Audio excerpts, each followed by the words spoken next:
Alrighty, guys, what is up? We're back here with another episode of Marketing Magic.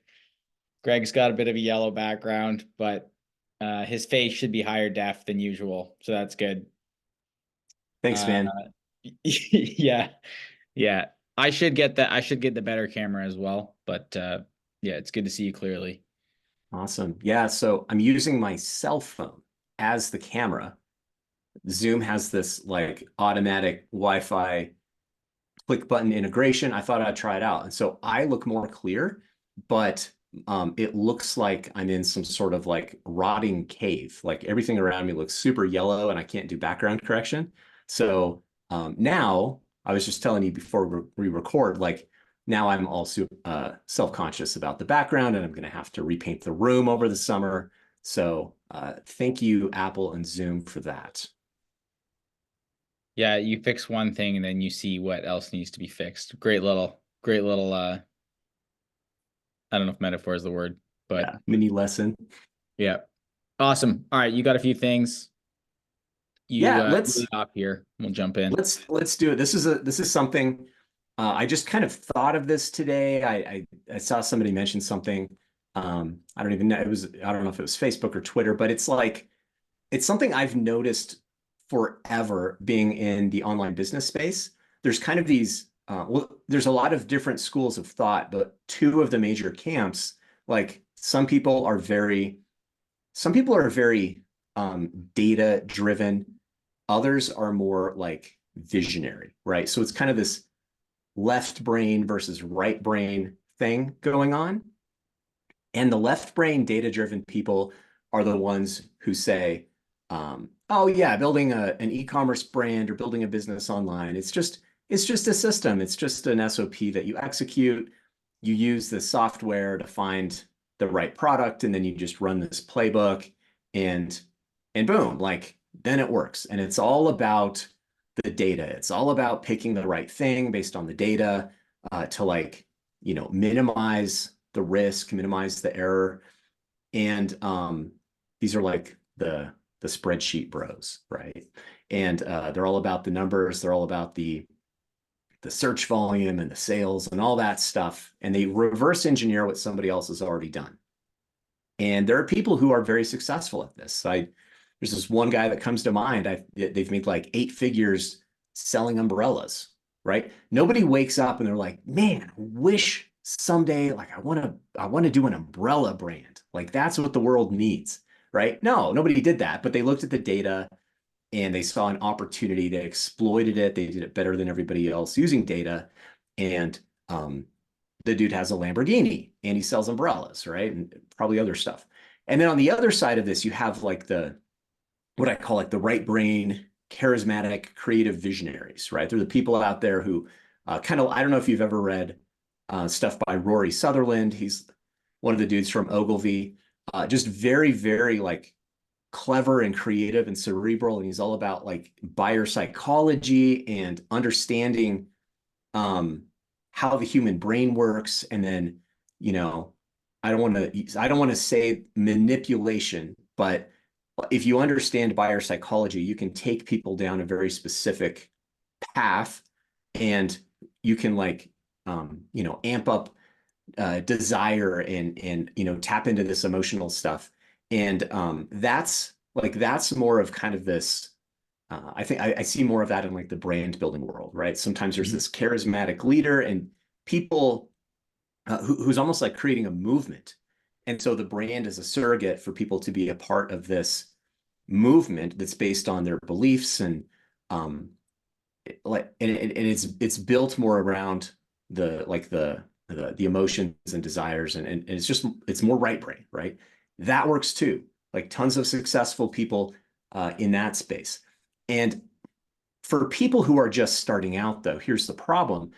A lot of the advice given by these two camps is completely opposite.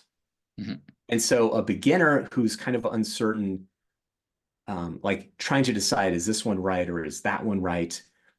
They kind of like bounce back and forth between the two. Try this and then try that. They try to do both at the same time. And I feel like these two, like there is a way to kind of integrate them, but when you're just starting out and you don't understand how they play nice together, then like you're doing activity A and then you're also doing activity B. And it's kind of like one of those deals where if you do them both at the same time, they don't add on top of each other. They actually cancel each other out. Right. So I think so what I wanted to do is just kind of get your thoughts on this, like this idea of head versus heart in running a business. Ultimately, they're both important. Like I believe that you need to, like you're going to be successful long term if you really can connect with your customers. Like if there's a reason for them to choose you beyond like price and feature bullet points and stuff like that. But at the same time, if you don't understand the numbers, if you're like inventing products that have no demand and don't solve a problem, or if you don't know your numbers in terms of like profitability and like all that stuff, then you're doomed long term. So they're both important, but like for a startup founder, like how do they filter these different messages? Like what should they actually do when they're starting? And maybe when is the right time to plug in the other piece that they don't start with? Yeah. I like this. And this goes back to like what I know a lot of people struggle with earlier on, because there's also different influencers or course creators or people in the space who kind of sell these different paths. So I was talking to these young guys and they were like, oh, is it this approach or is it that approach? Is it, which way is it? And a lot of the time that divide comes down to, yeah, this kind of like data, or go right to the ads, like, and then test. And then if it doesn't work, you just move on versus, try to get 100 fans, tell people what you're building and why. So it is difficult. And at the start, I think they seem maybe more separate. And then to your point, I think they kind of come together again down the road where the data helps support, the strong brand, or a strong brand, supports a growing market where there is the data and the opportunity. At the beginning, I think unless you're like just super passionate or excited about a specific thing, there's probably a few things to just look at in terms of the feasibility of like your product. So, uh, let's take leather wallets, and maybe you even make them at the start or something, or they're made in the US or Canada. It's funny because I was listening to that guy, Sean Frank from Ridge Wallet, which ironically is a very successful and massive wallet company, but he talks about men's wallets being a very hard product to sell because men, first of all, they rarely buy wallets, they get given them a lot. And he was joking how if you ask a man where he got his wallet, he'll usually say, "Oh, I don't really know. It was a few years ago and someone bought it for me." So it's not a high repeat purchase rate. It's not a high intent. It's not top of mind. But the reason I bring that example up is because if you kind of have a passion for this leather work and these wallets that you kind of connect with, and there's a story behind it, and you really want to do that, it's like you can still make a business out of that. And then, lean into that story, the craft, that stuff. That's probably not where you'd be like, I really like leather wallets and making them. Oh, but there's the best seller on Amazon is like this little like I don't know, like aluminum like clip card thing. So I'm just gonna go sell those because that's where the data is. That's where, well, no, now you've got a bad product and you've lost the passion. So that's a shitty idea. um, so I think if it's clear enough to you and you're excited enough about it, don't get as bogged down by where's the data to support it, because it's really valuable to be excited about what you're doing and to have that personal connection in that brand. Now, ideally, you've got a few things you're looking at, maybe starting your brand around, and then you can start to kind of put up against these ideas and these things that you're considering you can put some data up there where it's like, what is the average price point of this typically going to be? It's hard to sell online if it's just $17 or $14. So okay, maybe if you've got a couple ideas that sell, 50, 60, 70, if it's all the same to you, maybe go with that one. Or, oh, does this one have a high repeat purchase rate? It's like something you're going to want to buy again. That's a good indicator of maybe go in that direction. So yeah, unless you're kind of super set on what you want to do and you almost don't care if like the people are saying, well, it's the market or the way the numbers look. Yeah, if you don't care, you just know what you want to do, go after it. But typically there's a way to almost reframe what the story, the brand, the founders interest. There's usually a way to frame that in a way that you could project out a little more and say, yeah, this makes sense in this market and with the price points and all that stuff. So I think that's the way I'd look at it. Okay. Yeah, yeah. I think I agree with most of that. I think there's certain pieces of each of these that I feel like they have to be in place, even if they're not the main driver at the beginning. I think each entrepreneur they favor one or the other, right? Some people are like more logical, data driven. Other people are more like they have that more creative drive. And I think for the most part, you want to lean into what you have the disposition to do better. You just want to make sure that there's not something catastrophically wrong with the other piece when you get going. And then like as you grow and scale, like then you plug in team members to kind of handle your weak points, but you've got to be handing them something that kind of sort of works. Like you don't want to be handing somebody something and be like, hey, fix this. It's like it's a fatal flaw of the business. I need you to fix it by Tuesday. I want to tell a story All right. because this is relevant and I experienced this firsthand. And these are friends of mine, and I love them. I love them dearly, and they wouldn't mind me sharing this. But they had this really cool. They one guy was very creative. The other guy was kind of the business guy. So they were brothers, and the brand was wooden sunglasses. This was back now almost like 7 or 8 years ago, where it was kind of a bit of a thing. But they wanted to go very high end. So they're literally making these things from scratch. They had these veneers that were from the Great Lakes. There was this cool story. There was some lore around it, and the idea was to have these high-end product. And there was kind of that vision and that passion and that excitement around the craftsmanship around it and how to make these. But the sort of fatal flaw was, who really wants these things and how do we sell to them? And so the glasses are an interesting, eyewear is sort of an interesting thing where yes, a few companies crack into this high end niche and they can do it. But most don't. And then very quickly it's either you're in that high end thing or you're selling volume on Amazon and it's the plastic like Ray-Bans.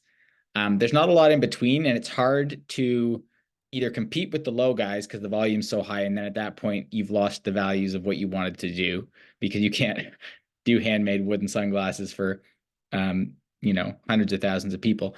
And then on the other end, it's very hard to crack into that other side. So that was one of those situations where if you kind of projected out a little bit, there was almost this inevitable like reckoning of what was going to happen. So what you said just reminded me about that because yeah, sometimes I was saying, yeah, if you're really into it, go for it. But that can still end badly.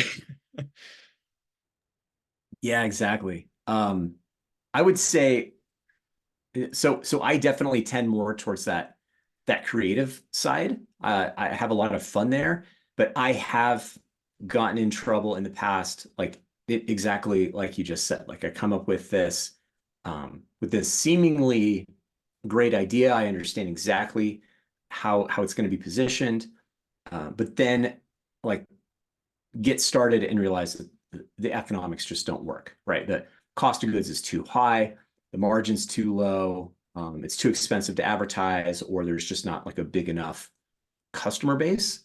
And so with this new thing that I'm working on that I've mentioned to you a few times, I'm trying. I had a couple different ideas, and I kind of came at this from different angles because I wanted to think through this from kind of like a impartial third party observer perspective, even though I'm actively working on this myself. So if you can imagine, like I'm trying to go through these processes of thinking about this and kind of planning it out, but then I'm like pausing and observing the reasoning that I just did because I want what I'm doing to like I want to be able to explain my chain of thought and have it make sense later. And for the right brain people, like sometimes we don't have that logical chain of thought to look back on. We're just like impulsively making decisions. And so I'm trying to impulsively make decisions, but then pause and document that impulsively made decision, if that makes sense. Mm-hmm. And so what I've almost done coming at this is instead of um instead of coming at this from a like pure product perspective, like, oh, there's a particular product I know would work, and then trying to come up with an angle or a market, like or some sort of differentiation for it, or coming at it from here's a particular customer, here's a particular market, how do I like what products should I line up? I'm trying to do honestly, I'm trying to kind of do both at the same time. It's more like okay, so this particular type of product works because I can see by the numbers that it does. And then like, why are people buying that? Like what problem are they trying to solve?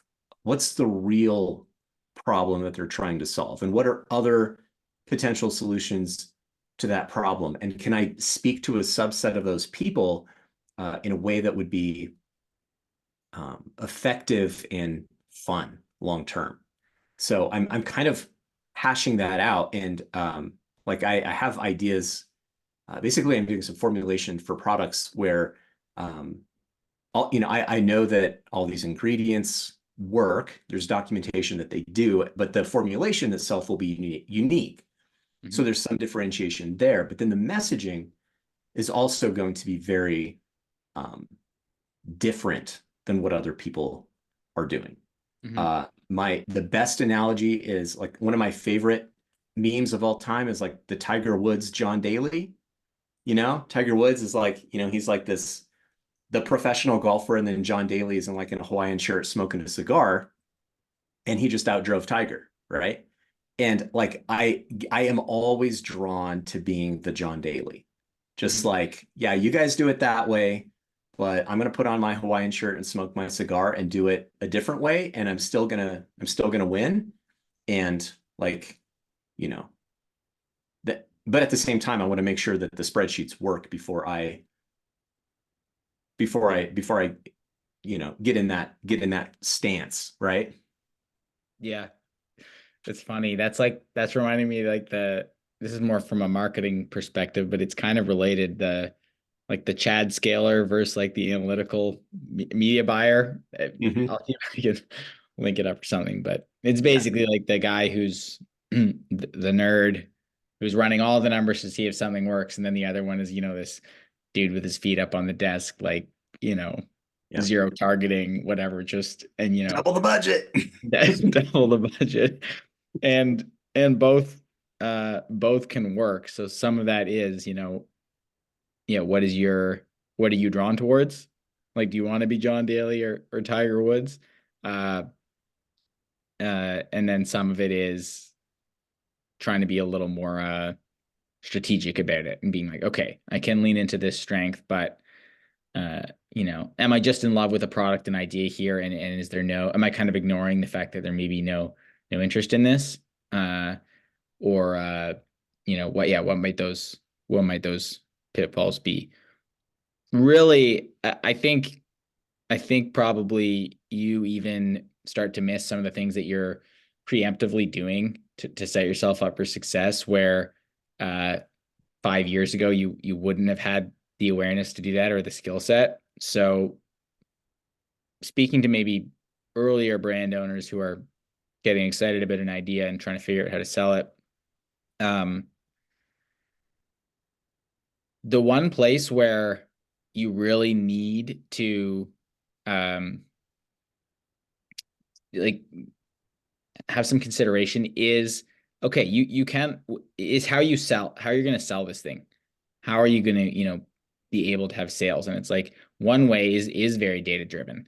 There's this river of people buying this. I'm going to get in there, and I know some of them are going to buy me because it's very similar product. It's like, that might be the data game.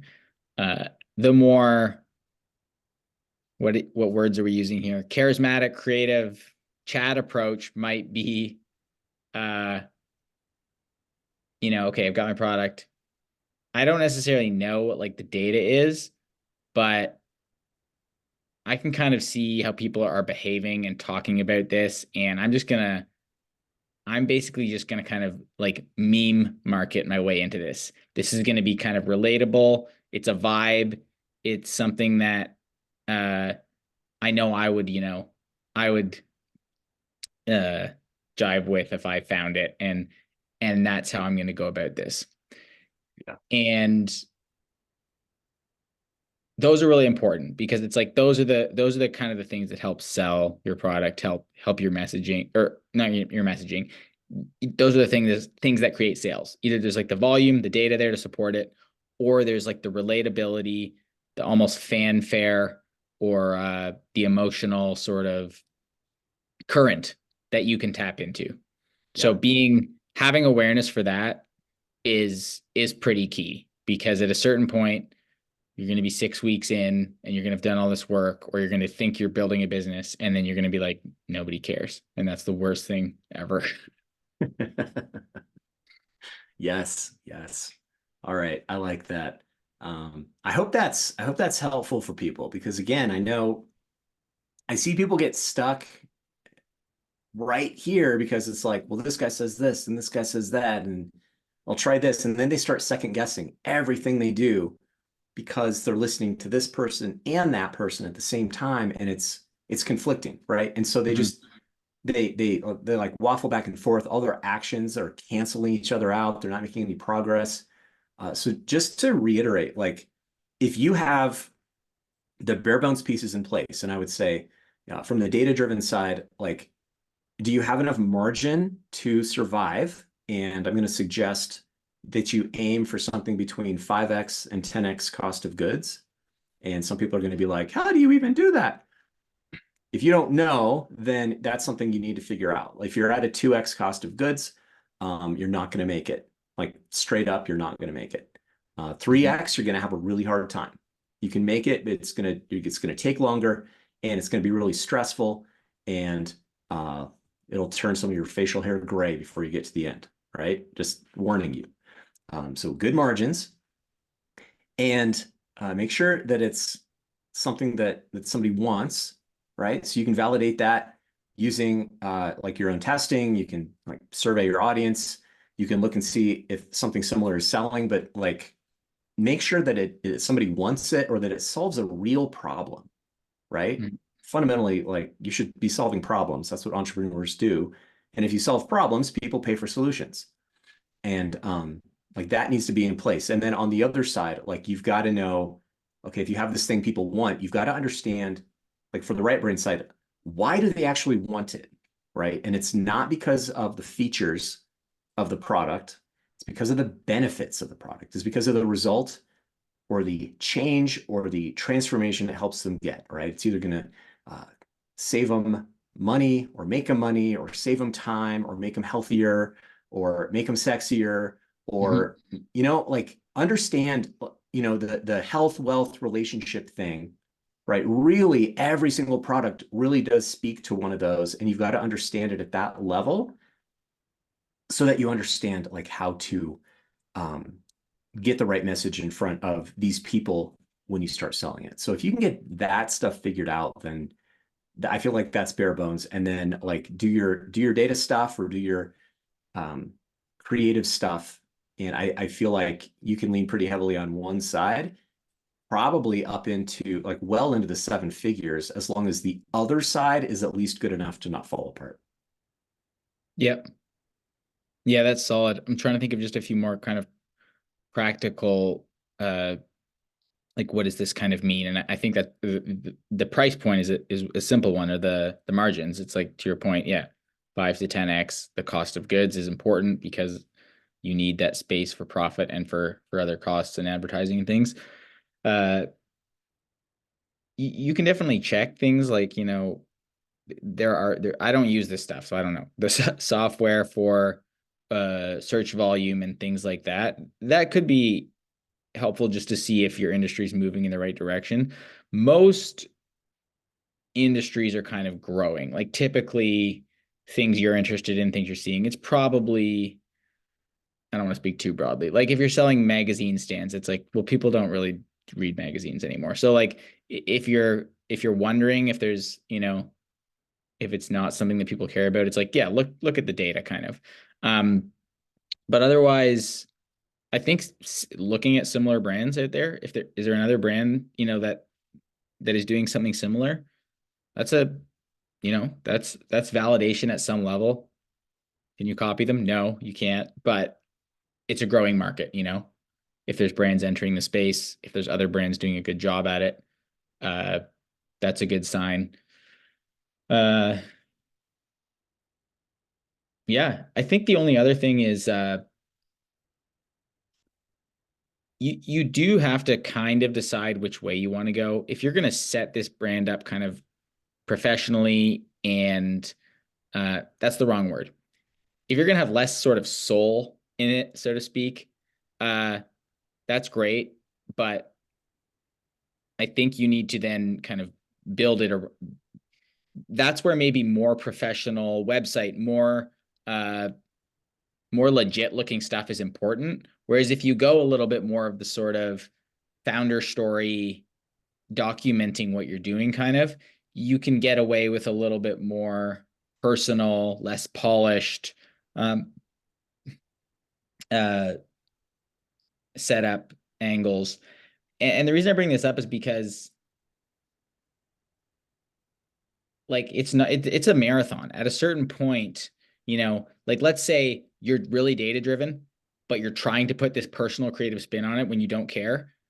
Try doing that for longer than 12 emails. The bullshit is just gonna fall out, or it's gonna come through. And so I think that's the thing I would say, because some people, uh it's okay if you're just like, okay, I just want to make some money here and start a brand, but it's like, then don't kind of have a fake story, I guess is what I'm saying, because that doesn't scale, that doesn't work. Yeah. So there's different ways to do it, but if you kind of go after, one way, do what is appropriate for that, and that'll serve you well. I like it. Awesome. Hopefully someone got something from that. Keep grinding if you're out there building your own. Drop a comment if you're either struggling with this, if you found something that's kind of working for you, or what you found helpful to navigate this. And we will see you in the next one. Peace.